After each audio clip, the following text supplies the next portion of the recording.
Warm greetings, everyone. On behalf of W for W Foundation, a think tank instituted as a citizens collective, we welcome you to another session of Wednesdays for Water. The conversation today is on urban water security, pertinent questions. Wednesdays for Water is a water conversation series towards understanding better the nuances of water conservation and management.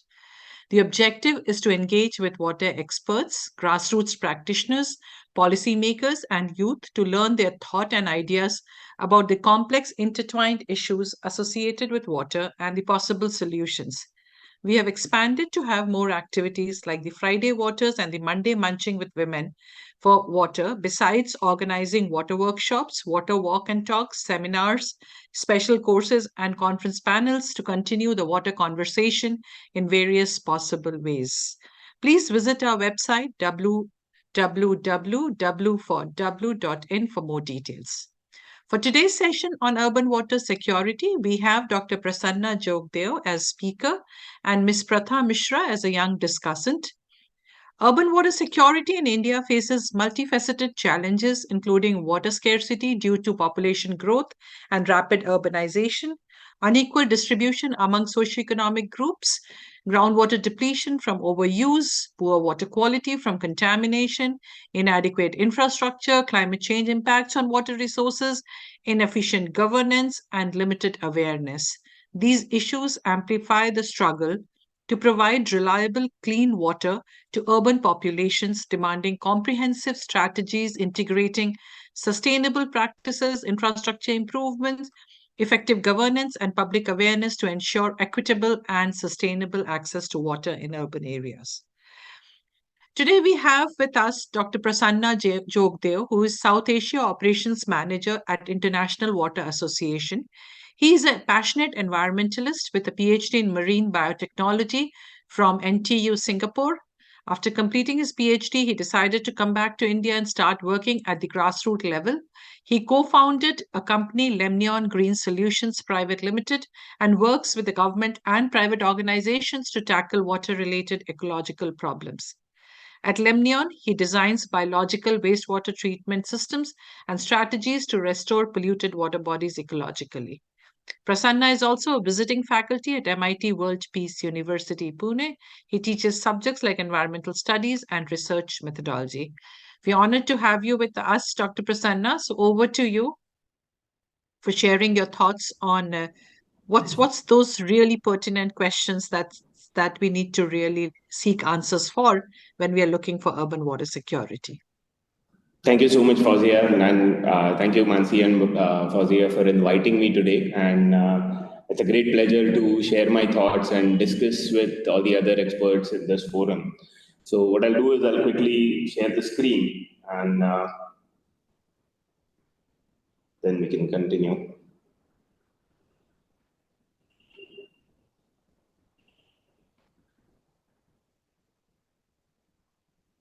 All right. Is it visible? Yes. Yeah. Good. Okay. So to begin with, I'm still gonna, and thank you, Fawzia, for the introduction, but I'm anyway going to talk about the journey in the last 10 years, because when we talk about the questions, last 10 years have taught me a lot about how to look at the questions or how to identify questions. And in a minute, I'll be able to justify that as well. So as Fawzia said, I did my PhD from Nanyang Technological University, Singapore, and there I did some research. And while doing research, I got some idea, or I got to learn how to identify the questions or how to work on something which has not been done before. And when you identify such a niche area, how do you think about it, or how do you approach it? How do you form a hypothesis, or how do you form objectives, and then work on it towards getting a conclusion? So from 2013 till 17, I was more into research. Then in 18, I came back to India. I started a company called Lemnion Green Solutions. And during the startup, I got some experience about looking at the existing questions and trying to find out effective or efficient answers to these questions. So that was, I would say, a different experience from doing research. And now, when I'm at IWA, International Water Association, it's more about administration and networking, where I get to meet more people from diverse backgrounds and try to look at different questions that they are solving and the methodology that they are using to solve these questions. So my perspective of looking at the questions has changed over a period of time, and I think all these 10 years they've helped me a lot for looking at these questions. So I'll briefly talk about what we actually do at IWA. So it's a membership organization. We have around 10,000 plus members throughout the world. And all of them are connected through an app or a platform that we have called as Connect Plus. And as we talk about these members, so we have these IWA specialist groups. So members, they can choose which specialist groups they want to be part of. So these specialist groups are basically a group of people who have come together to work on niche areas related to water. So, for example, water security, for example, water loss or water reuse. So they focus on the particular questions related to these niche areas and try to come up with the knowledge related to it. We also have young water professionals who are usually 35 years and below. It's slightly liberal concept of young, but we believe that that there is still that enthusiasm to work on that. So we include them as well. What IWA specializes is in conducting conferences. So we have two flagship events: the Water Development Congress, which is happening next month in Kigali, Rwanda, and the next one is the World Water Congress, which is happening next year in Toronto, Canada. Now, if you see these specialist groups or young water professional chapters in different countries, they all have their own conferences, and all these conferences, they create a lot of material. And what IWA does is consolidate all that material. We put them in something called as treasure chest, which treasure chest is available to all the members for access. So they can access all the happenings, all the keynotes, everything, whatever is happening in these conferences through treasure chest. So at IWA, we have these certain programs. So these are basically to guide our members to think in a certain way. And I'll talk more about these programs as we go ahead with the presentation. So these programs are basically around the pertinent questions related to water. Now, we have a lot of challenges, we have a lot of questions related to water security in India as well. And it's very difficult to rank them according to their importance, because all these questions or challenges, they are important in their own sector at their own level. So what I have tried doing it here is I've tried categorizing them in a certain way. So to begin with, the first category which I would like to talk about is unseen, or the challenge of unseen. So this is something that we usually see, the water leakages. If it's on the surface, then I would say it's treated much faster. But then most of the infrastructure that we have is underground. And main problems or main challenges related to it is age and the maintenance of this infrastructure. And sometimes whatever is not seen is not considered as a problem. So that is one thing that we have been facing a lot. And due to these leakages, something else that we are facing is non-revenue water. So I'll share a graph here. So you can see that in different cities across India, what is the percentage of non-revenue water? So you can see the average non-revenue water in Indian urban water utilities is around 44%. So that's a lot of non-revenue water. And I would say that this is the first category where we are looking at the challenges which are unseen. So there are a few things which we do not observe or which are not seen to us, but however, there are a lot of challenges which are unknown. So that's the next category I'm going to go to. So before that, I would like to share what is IW, how is IWA looking into unseen? So we have these specialist groups, for example, water loss or intermittent water supply, who are looking into these problems or trying to look into these problems. We have a new program called as Digital Water. So recently we started an India subgroup for digital water as well. And when we talk about digital water, it's more of a way to maintain or a way to monitor all these, or it's like a uh, to do with the betterment of the infrastructure, or to do with the betterment of the systems that we have. And another program that we have is Climate Smart Utilities, where we combine all these things and look at different efficient or effective systems that different utilities have applied in their areas, and try to bring them together, try to share these best practices with rest of the world. So, as I said, the next challenge or next problem that I can categorize as is challenge of unknown. And I would like to differentiate it into two areas, which is knowledge and information. So, when it comes to knowledge, we have been gathering knowledge about water for a very long time now. But however, in the past recent years, there has been a new phenomena called as climate change. And because of the climate change, all the equations or all the all the knowledge that we had has been shaken a bit. For example, there are changes in atmosphere, there are changes in hydrological cycle, and we are still trying to make sense out of it, trying to gather the knowledge from it. And so this is these are some of the gaps which are now created in the knowledge that we have. So this is something that is unknown, and this is something that we need to work towards. Another part is information. So information is more towards a layman or normal citizens of any country, and this is about awareness related to water. So this is a cartoon which talks about what we think happens and what actually happens in the water cycle. So how are we in the dark about what actually happens in the water cycle? And for example, if you go to a gathering and ask them where does the water come from or where does it go after you use it, so this awareness. So basically, unknown can be knowledge that is unknown and information that is unknown. So through awareness building, through capacity building, and through more research, this can be done. So what IW is doing is we have these journals. So for example, water research. So this is like one of the most reputed journals related to water, which is IWA's journal. So on one side, we try to gather the knowledge, which comes from academia through research.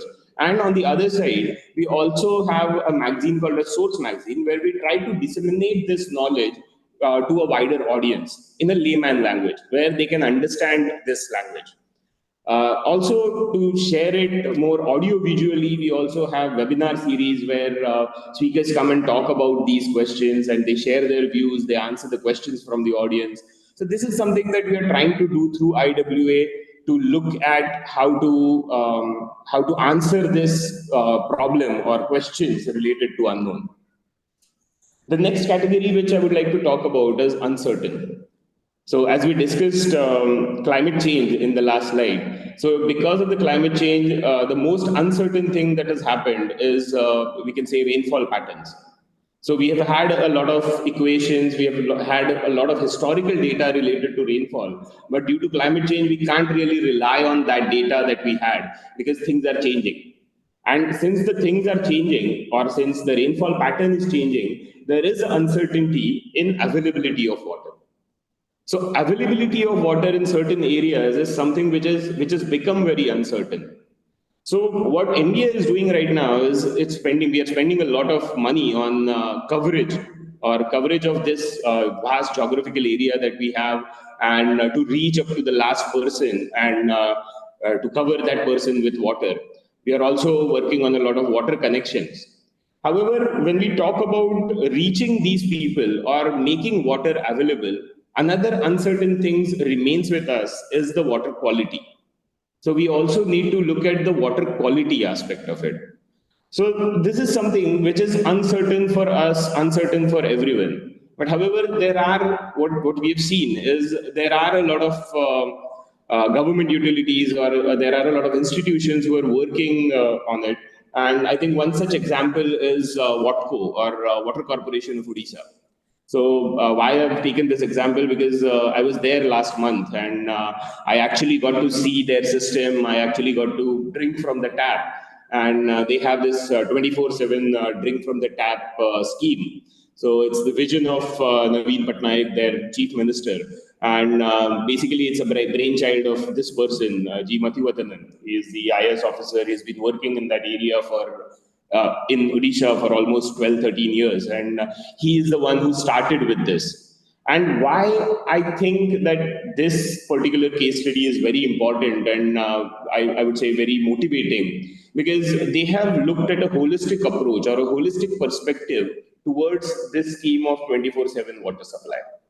So I'll briefly talk about these pointers, that how they have got this stakeholder participation. So they have included politicians, they have included government utilities or government ULBs. Then what they have is something called as Jala Sathis. So these are the women from self-help groups, and they are associated or they are connected with the Water Corporation of Odisha. So they are their hands on field, and these ladies, they go to houses, they collect the bills, they help all the customers to get a new connection. So that's how, and they have around so if you take only Puri, they have around 3,000 Jalasathis who are working day in and day out for getting this scheme successful.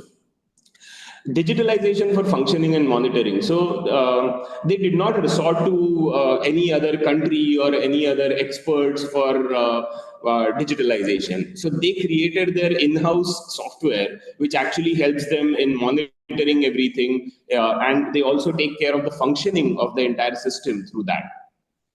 Customer friendly, I think it's a very important aspect, because what they have done is previously, or maybe 4 or 5 years ago, people in Odisha had to fill out 16 forms to apply for a water connection. And after this scheme, or through the efforts of these people at Water Corporation of Odisha, now they just have to fill 2 forms and they get the connection. And it's all facilitated by these Jalasathis. They have got a bottoms up approach. So I wasn't able to believe that they have started from slum areas. So they chose a couple of slum areas in Puri in the beginning, and they started from slum areas. So they wanted to enable the people in slum areas first and then move up. So these are the things which they have utilized or which they have implemented when it comes to actual implementation of the scheme, I would say. But however, they're also looking at maintenance of the scheme. So how they're doing it is they have something called as lab on wheels. So they have these different mobile labs where they always keep traveling from in different areas. They keep taking random samples, and in these mobile vans, they can actually they can actually analyze 14 parameters which are related to water, and they all have that data which is ongoing.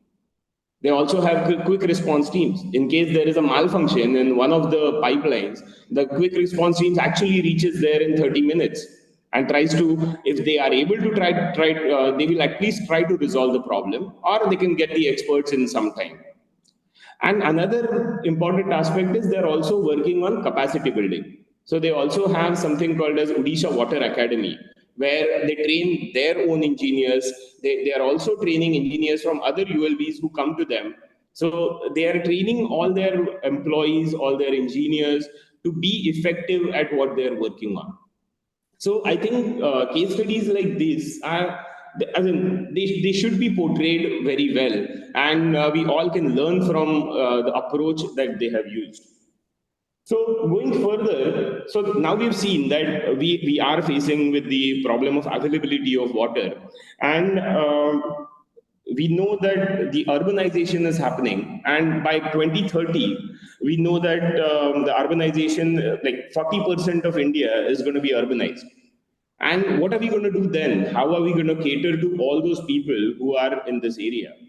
Because as we know that the water as a resource is always limited. So there is something that we can also look at, and it's again a challenge or a question, which is a challenge of untapped. So untapped is something that we need to look at, which is not tapped till now, and which can cater to these increasing, ever increasing needs. So one of the examples is reused or treated water. So how can we maximize the use of treated water? So this water can reduce the freshwater requirements, at least in irrigation or agriculture. In industries, this reclaimed water can be used. It can be used for recharge of groundwater. I think Vishwanath sir is here, and one of his projects where Kolar district, they pumped the treated water from Bangalore, and now they're recharging groundwater in that area. So I think projects like these, they are the way forward to look at these untapped resources that we can utilize to reduce the freshwater requirement. I think another two examples are Chennai Metro Water. They are using around, or they are reclaiming around 13% of the treated water, which is around 620 mld that they are treating. And Surat Mahanagarpalika, they are using around 16% of 927 mld that they are treating right now. So I think these are the ways where we can look at these untapped resources. Now, how do we tap these untapped resources? So, what we are trying to do is earlier this year we had this conference in Chennai on on water reclamation and water reuse. We also have this journal called as Water Reuse, and of course we have specialist groups here who are working in the similar areas or relevant areas. Now, going further, so we talked about uncertainty, we talked about untapped, and under this program that we have, which is Climate Smart Utilities, we are trying to look at the overall aspect of these problems and how can a utility or how can a city become climate smart. So that's what we are trying to do through this program. Now, we looked at four types or four categories of these problems or questions. And first one was unseen, unknown, uncertain, untapped. So these are something that we already discussed. However, there are a few more problems which we haven't discussed yet today, which are regulation of supply. Now, how do we regulate the supply? How do we gather the supply? How do we store the water? These are a few questions that we need to answer. Then we always look at the supply.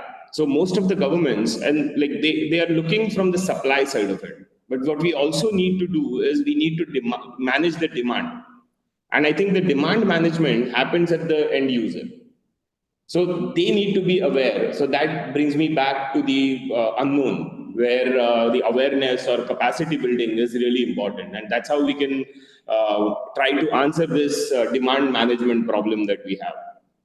Third thing is considering the upstream. So when we talk about upstream, I'm not only looking at mountains or hills where the water comes from. Like downstream of one city can be upstream of another city. So it is the responsibility of the city on the upstream to monitor what kind of water they are putting back. So one of the example our executive director always gives, like water is like getting a book from library. So when you get a book, if the book is in a bad condition, you don't like it. You need a book which is in good condition. But when you return it, it has to be in the same condition because the next person who's going to take it, even that person wants that book to be in a very good condition. So we need to look at water in that way. That when we have to treat it properly, we have to bring it back to the user friendly level. Next part is the role of environment.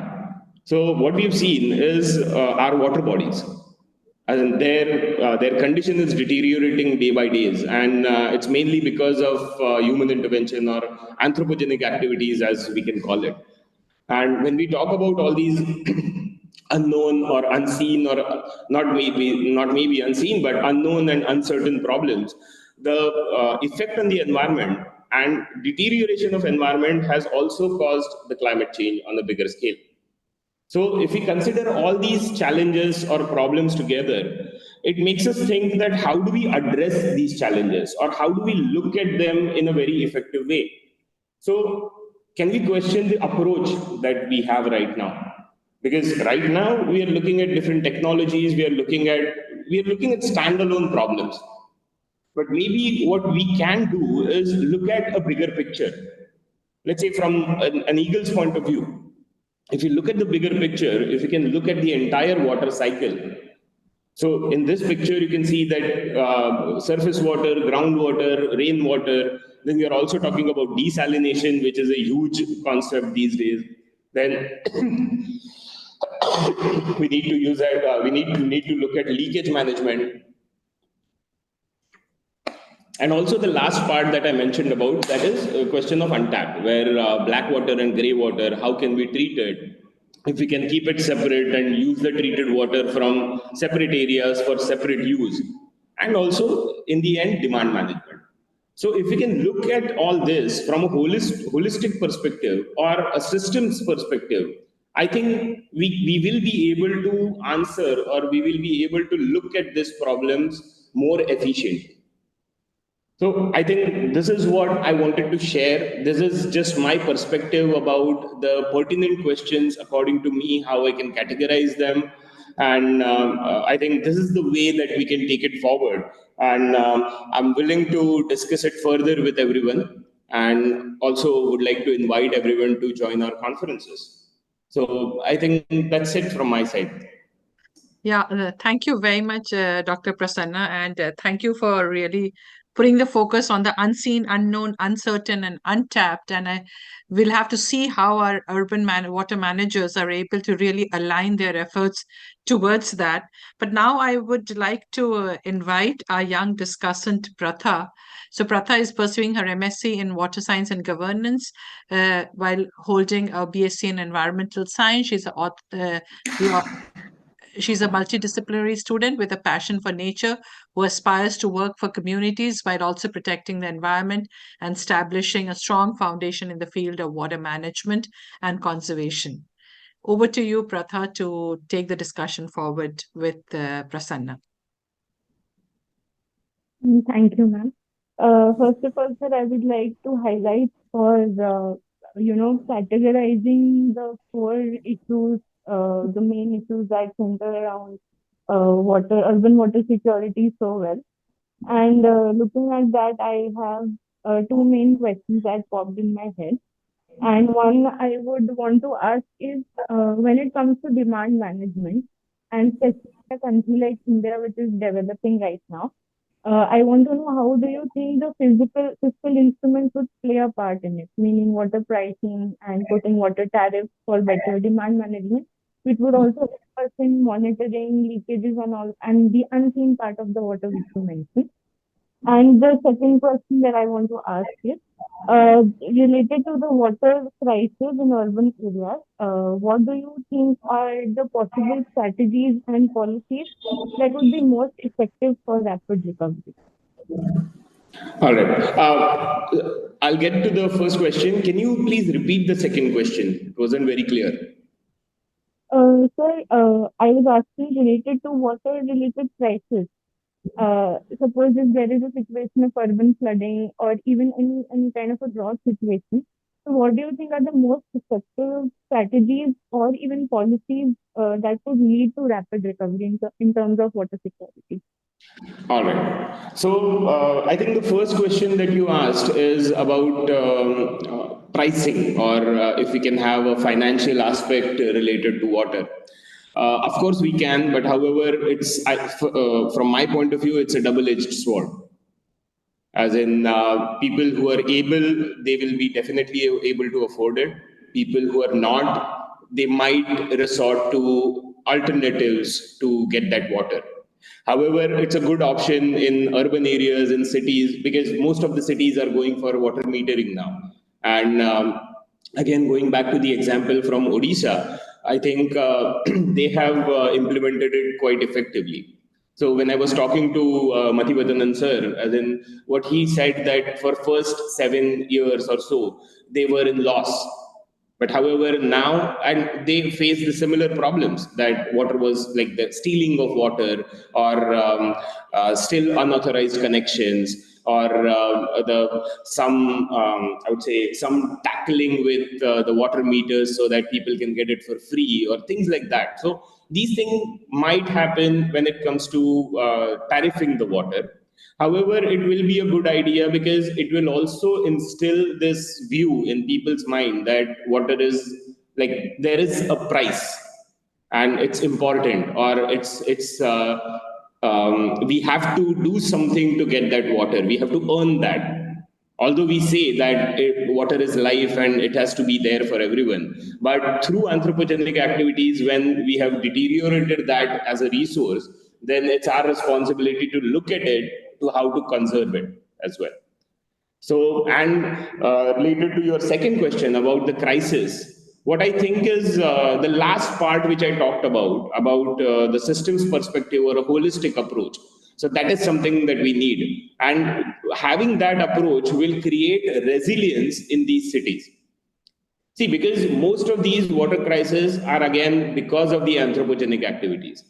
So there are floods because, floods have always been there. We call them floods and we talk about it because we built our houses in the river basin.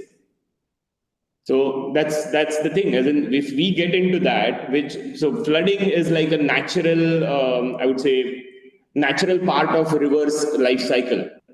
And if we are hampering that by constructing on both the sides and restricting the river to flow in like what 20-25 meters, so that is how we are restricting the nature, and of course nature is going to talk back. Of course, in urban scenario, we don't have riparian vegetation around these rivers or water bodies. Another thing is, so climate change as a whole is a very big topic. So there are multiple aspects to climate change. So if we start looking at all these aspects and if we start answering them in a holistic way, I think that will be a way forward to make a city resilient and to have these ecosystems working again.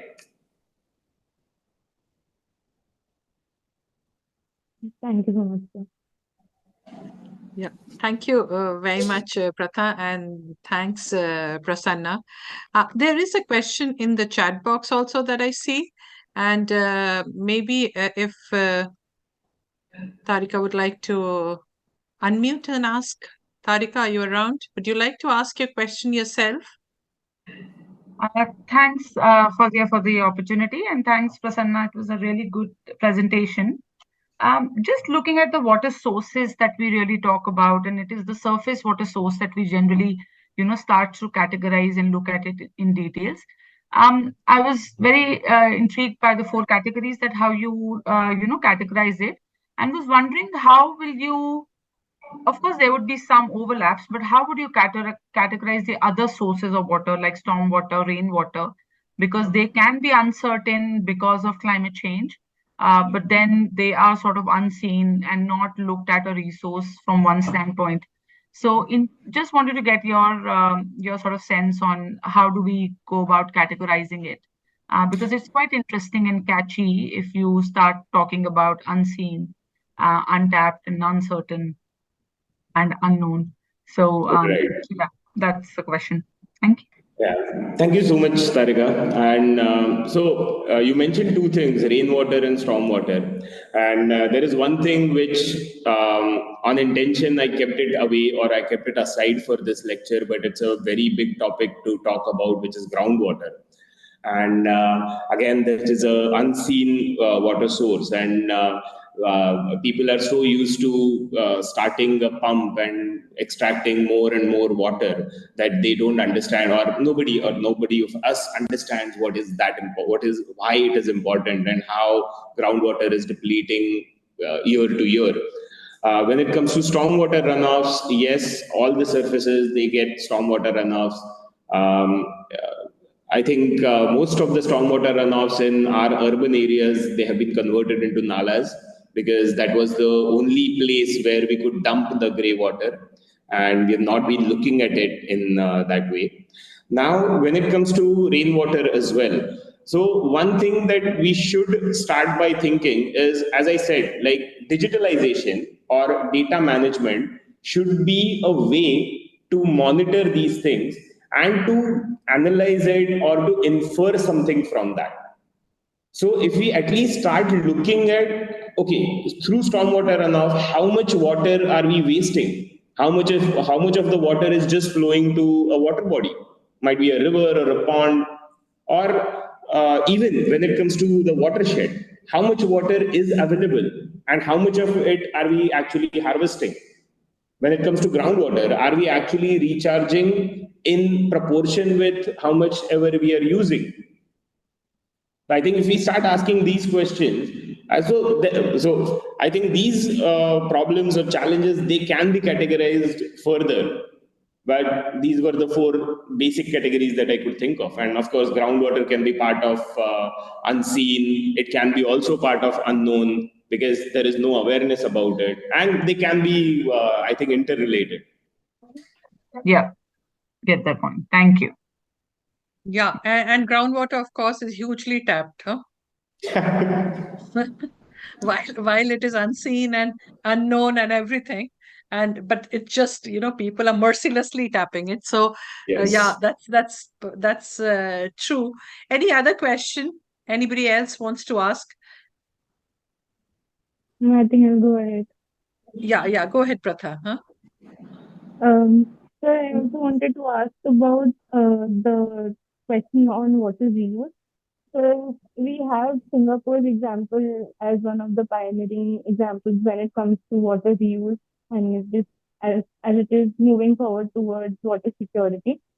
When it comes to India, uh, how do you think we do you think we could reach up to that level or even closer to that level, given because there are water reuse is still happening in India, but the effectiveness and efficiency lags behind.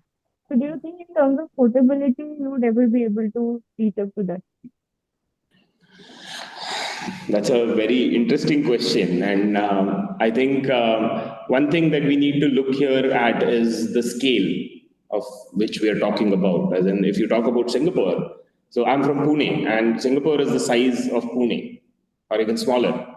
And it's possible, given the surface area that they have, given the population that they have, given the infrastructure that they have in that small area, it's better, or I won't say easier, but it's possible to govern that entire structure. However, in India, yes, I would never say no that it is not possible. It is possible, but then, as I said, like, there are several aspects to it, and we need to think about how they are interrelated or how they are interlinked. Because water supply, we have supply from different sources. So even if you see the geographical area, we have perennial rivers, we have monsoon-fed rivers, we have ponds, we have several water resource source structures.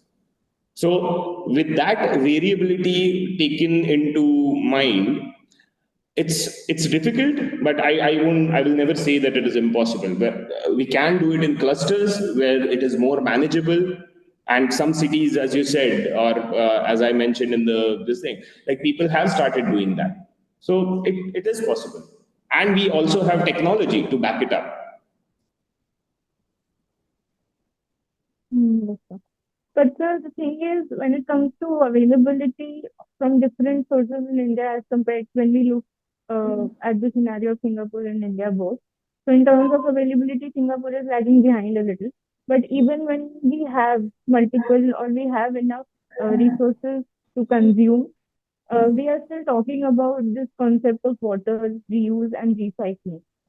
So my question, or maybe I just want to highlight the point that maybe we could look at better management issues because uh, water reuse is again a solution to the problem, but it's like management has always been the main issue. So the water is available, but the management has always been lagging behind in terms of consumption and utilization.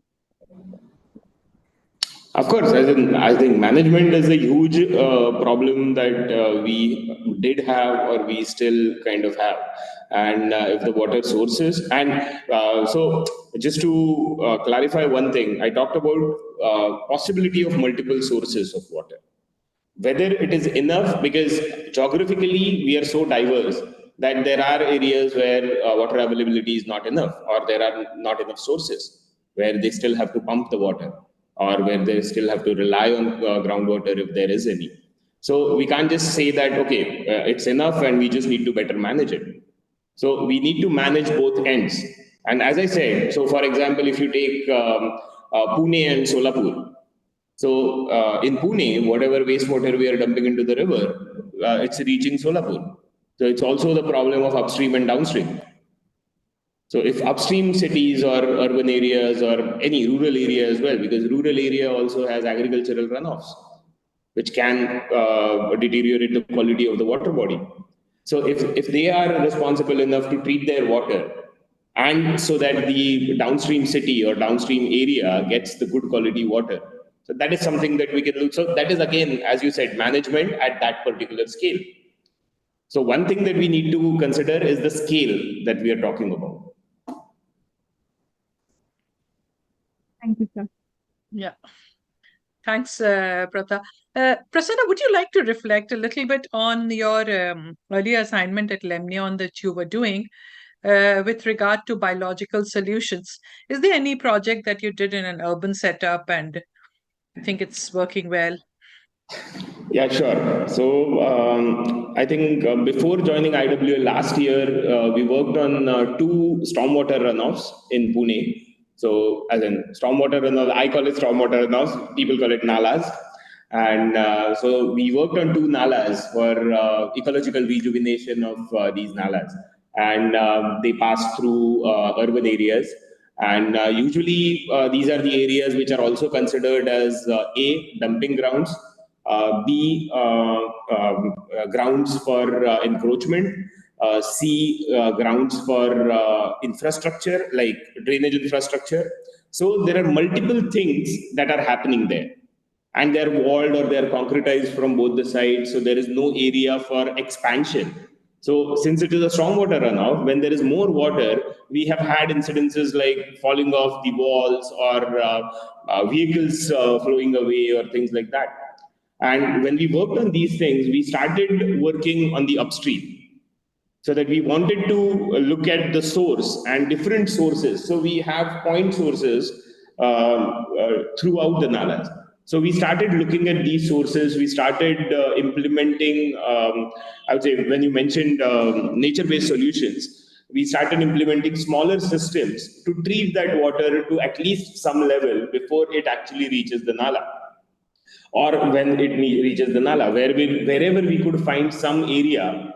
So we had to do a lot of study on, I would say, historical study as well, spatial and temporal as well, so that what is the carrying capacity of that area and what is the water quantity coming in, because we had to cater for that particular water amount or water quantity in that particular cross-sectional area.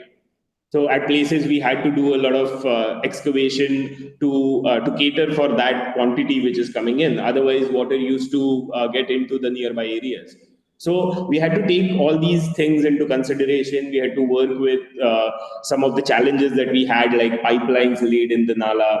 So how we can utilize the current infrastructure for our use. So at some point we use these pipelines by, I would say, by bunding them or using them as a way of aeration, so that the water could flow from them. We had to. I was like. I think it was a good learning curve for us by understanding the problems and trying to come up with the solutions. Yeah, thank you, Prasanna. Mansi, you have raised your hand. Yeah. Yeah. Thank you, Fawzia, for conducting this session, first of all. And of course, it's good to see you, Prasanna, here talking about very important question. And my question is more philosophical and research oriented based on your topic, as you mentioned about pertinent questions. Because when we look at the solutions which are offered in the market, many of the offerings are actually given by our peer group and people who we know in our circle. Right. So my question to you is actually, are we taught to ask right questions? In other words, are we really taught to look at the right problem? Because most of the solutions which are offered in the cities nowadays are the result of looking at wrong problem or asking wrong question. And that is why we come up with this kind of riverfront, lakefront, and all those nonsensical projects. For me, the worst project which is happening in the country is making those box drains along along all roads. I think we have made billions of kilometers of box drains in the country, again, because we have not identified the right problem. Because Pratha is here and we are always focusing on Wednesdays for Water to really encourage youth. And most important, education has to be asking right question. I am keen to learn from you. How are you really looking at seeking right questions so that we can look for right solutions? For me, the problem is we are not looking at right questions or right problems. We are just providing solutions on wrong problems and wrong questions. How do you really see we can change this up? And I feel education is one important part, but where is IWA really looking at this situation? As you know, we have to really change asking right questions. Sorry, my question is difficult, but I really want to focus on the title which you posed here. Can Yeah. we pose right questions to the citizens, to the local authorities, to the politicians, so that we can get right answers? Over to you. Thank you. Yeah, as you said, it is a difficult question, but I'll still try to answer it to the best of my knowledge. So, what I think is, as you rightly said, we have made so many mistakes till now, and we have done a few things. We have seen the consequences. Again, we did a few things. We have seen the consequences. So that is something that we need to look back at, and we need to understand that, okay, what are the consequences of certain actions that have been taken which were thought to be appropriate at that particular time. So I won't say that all the questions that we tried to answer or all the solutions that we gave were wrong. Maybe they were right at that particular time. It's just that the temporal or even spatial, that overview was not present. Because if there is a problem upstream and we are trying to give a solution, it might cause a problem downstream, and which we did not know. For example, use of certain chemicals for treating water. Do we know that it doesn't have any long-term effects? We will only know that after like 10, 15 years, unless we tested before. Unless, so now I think through our experiences, it might be good, bad, it might be mistakes, it might also be good things that we did. So looking at all these things back, how can we learn from it? And I think that's what IW is trying to do, because we are trying to get several case studies from throughout the world, trying to understand how they have tackled different questions. It might be in different geographical areas, it might be in different climatic conditions, because geographical area, hydrogeology, climatic conditions, they also define a problem. And when we implement a solution, not necessarily all these factors are looked at.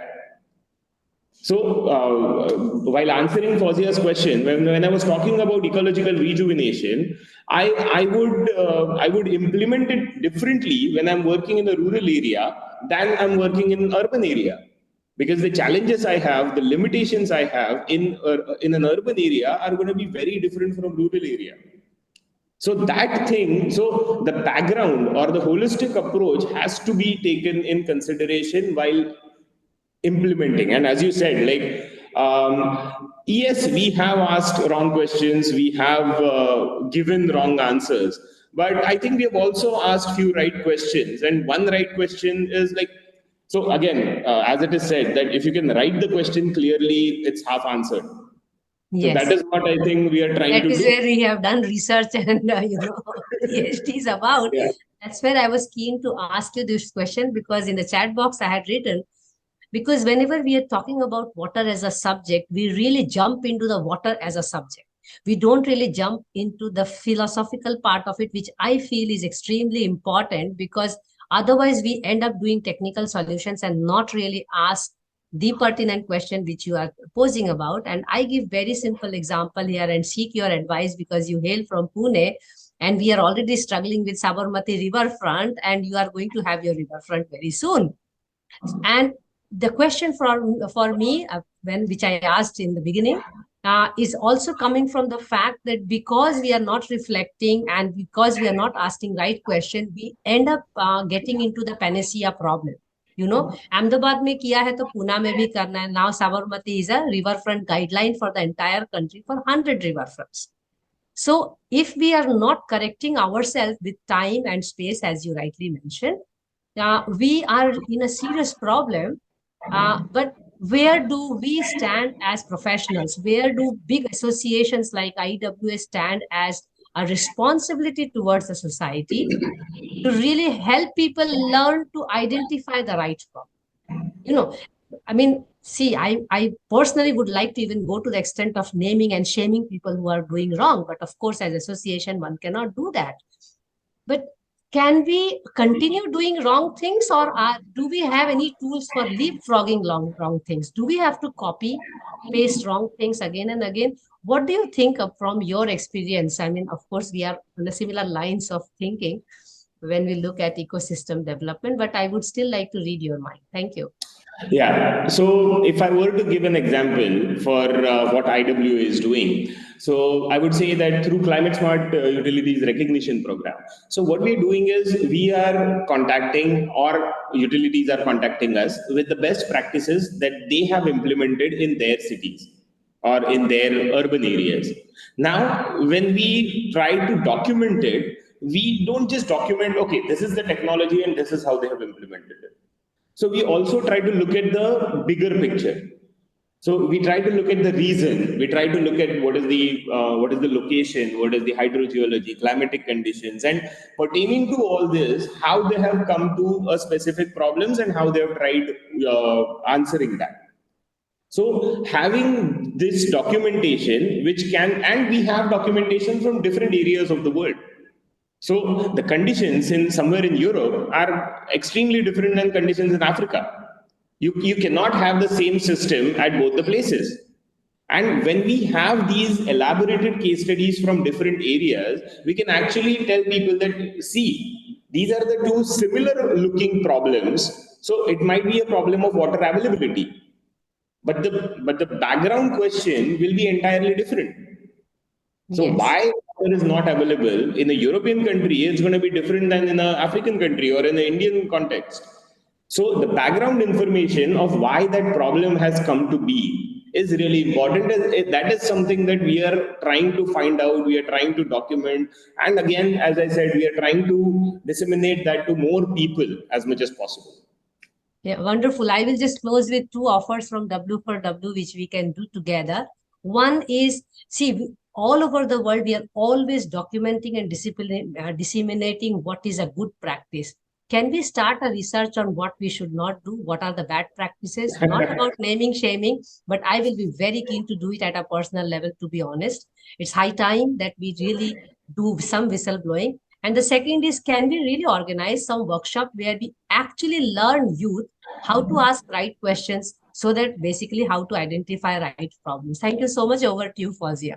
This is just an Thank you, open. Mansi. I think, yeah, you spoke my mind completely. I think very, very important that, and as Prasanna said, that, half the work is done if you do the right question, if you ask the right question. And very important, and especially when we are seeing a lot of, our interventions collapsing or being ineffective in actually handling the problem for which we actually said that we have designed them for, but they don't work well.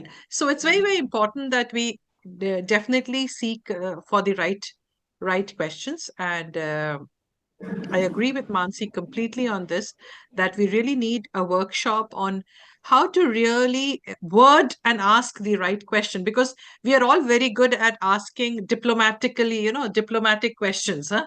But we hesitate, and for various reasons. But amongst at least the non-state actors, who are there, if we can come together and at least formulate something and put it together and give it to the government, that these are the questions perhaps which needs to be asked, and maybe we can even have to find some kind of a pathway or a way that can be taken forward. It would be brilliant. But if there are no other questions, I would really like to thank Prasanna and Pratha both for joining us today for this session. Alongside, I would also like to thank all the participants. Some of them have dropped out, but many thanks to everyone. We look forward to having you next Wednesday and the Wednesdays to come.